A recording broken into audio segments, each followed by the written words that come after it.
ابتدا سلام عرض میکنم خدمت همه هموطنان خودم در این روز مهم و به یاد ماندنی 18 تیر. Greeting to all of you who are here at this very important day. ما 10 سال قبل مقابل دانشگاه روز 18 تیر واقعه و جنایتی رو دیدیم که امروز میخوام در مقابل یک دانشگاه دیگه باز در کنار هموطنانمون راجع به اون واقعه و جنایت صحبت بکنیم. 10 years ago, we witnessed a crime in front of Tehran University. 10 years later, today, we're talking about the same event in front of another university in the United States. اما در شرایط کاملا جدید نسبت به سالیان گذشته ما دور هم جمع شدیم در روز 18 تیر که یک جنایت بسیار بزرگتری در کشور ما رخ داده. Conditions have changed dramatically from 10 years ago, and a bigger crime has been committed in Iran. هموطنان ما دانشجویان و بسیاری از فعالین مدنی به جرم اینکه خواهان بازگشت و اعاده رأی خودشون بودند به خاک و خون کشیده شدن در کشورمون. Students, men and women in Iran have been killed for only demanding their rights and demanding the votes that they gave. و ما در این شرایط دور هم جمع شدیم، شرایطی که به نظر میاد طی ماه‌های آینده و روزهای آینده بسیار پیچیده تر و سخت‌تر از اون چی که الان هستیم به اصطلاح رقم بخوره. We are here for these conditions, but the conditions that we are witnessing now will become more complex and more difficult in the months to come.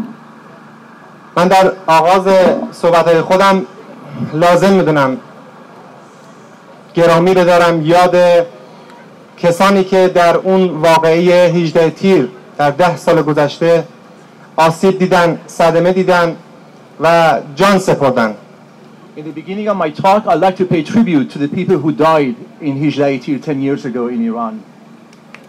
اولین اونها که در درون کوی دانشگاه جان سپرد و مورد اصابت گلوله قرار گرفت آقای عزت ابراهیم نژاد بود که در کوی دانشگاه به سر می برد.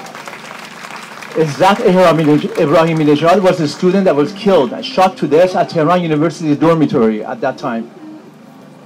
و تعداد زیادی در این واقعه زخمی شدند، اما بخشی از دانشجویان هم بازداشت شدند و به زندان افتادند. Many were injured during the attack on the dormitory and many more were arrested and put in jail. و تعدادی از اونها احکام بسیار سنگینی رو از طرف دادگاه‌ها براشون صادر شد. از جمله اونها برادران محمدی بودند که آقای اکبر محمدی متاسفانه در زندان جان سپرد. Many of them received heavy convictions from the government. Among them were two brothers, Mohammadi brothers. One of them was actually killed while he was in prison. و من در زمانی که خودم بازداشت بودم تابستان 3 سال قبل متاسفانه در دوره بازداشت خبر جان سپردن ایشون رو در درون زندان شنیدم. I heard about his death 3 years ago during the summer when I was myself in jail, and I heard the death while I was actually serving in Iran in the prison term. اکبر محمدی هم جوانی بود که خواهان زندگی در شرایط آزاد بود، مثل بسیاری از مردم دنیا که در فضای آزاد زندگی میکنند. Like most people around the world, Akbar Mohammadi wished to live in a free Iran. ولی در اعتراض به اینکه حقوقش در زندان رعایت نمیشد اعتصاب غذا کرد و متاسفانه در زندان جان سپرد. He protested against his conditions in prison and he went on hunger strike, and as a result of that he died. و ما بعد از 10 سال باز دور هم جمع شدیم ایرانیان در سال روز چنین واقعی که جوانان ما به خصوص دانشجویان و دانشگاهیان جنبشی رو در داخل کشور راه انداختن و رقم زدن که هنوز این جنبش داره نفس میکشه و راه خودش رو ادامه میده. On the 10th anniversary of that event, we have gathered here to commemorate that event, and we are talking about a movement that began in Iran just recently by the youth and particularly the students. The movement is still continuing and is finding its path for the future. و این جنبش امروز پیوند خورد به جنبشی که بعد از انتخابات دهم ریاست جمهوری به وجود آمد و راهش رو داره ادامه میده، یعنی جنبش سبز.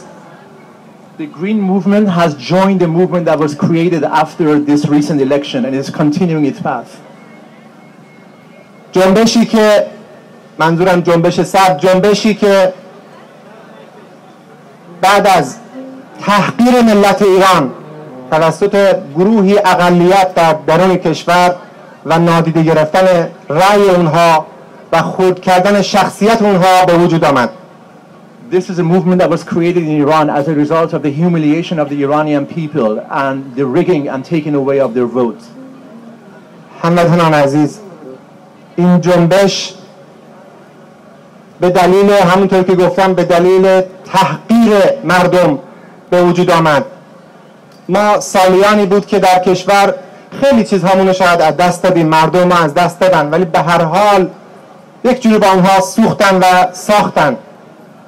In the past few years, Iranians lost a lot of things, but somehow they they lived and they coped with that. But this movement was created because of the humiliation of the Iranians, and this is why millions poured to the streets. ما منابع زیادی از نفت کشورمون و از سرمایه ملی کشورمون از دستمون رفت در مسیرهای خاص ویژه‌ای که الان وقت صحبتش نیست. We lost a great deal of our natural resources, particularly oil, and this is not the place to discuss that. مردم به هر حال یک جوری باش کنار اومدن و تحمل کردن و گذروندن این سختی ها و فشارها رو، اما امروز شخصیت مردم دیدن که داره از بین میره. In the past few years, people somehow coped with those hardships, but today they have been insulted and humiliated. This is very different.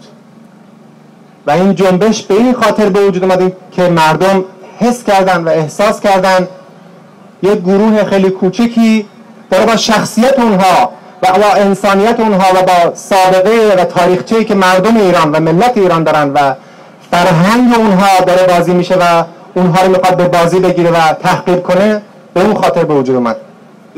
This green movement has been created because the people of Iran feel that a minority within Iran is playing with their culture, their history, and their humanity. و متاسفانه چیزی که انتظارش رو نمیرفت برخوردی بود که طی چند روز گذشته بعد از انتخابات با مردم ما صورت گرفت. سرکوب شدید، بازداشت‌ها و کشتاری که به راه افتاد. What was not expected by people was the behavior of the government and the arrest and torture of thousands of people in Iran. در میان بازداشت شدگان و ده‌ها بازداشت شده‌ای که به ناحق در درون زندان هستند، بعضی‌ها بازداشتشون و نگهداری اونها واقعاً شرم‌آور است. Among those who are arrested, the arrest of some of them is really shameful. من سوال میکنم از دولت و حکومتی که ادعا میکنه برای دنیا میخواد برنامه‌ریزی بکنه و برنامه ارائه میکنه، چه توجیهی داره کسی رو در زندان نگه میداره که نه میتونه به درستی حرف بزنه، نه میتونه به درستی راه بره؟ چه توجیهی برای بازداشت چنین شخصیت‌هایی مثل سعید حجاریان در درون زندان وجود داره؟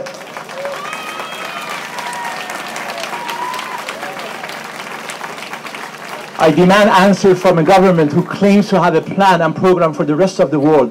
What justification they have for putting in jail someone who cannot speak and who cannot walk? Particularly, he's talking about Saeed Hajjarian.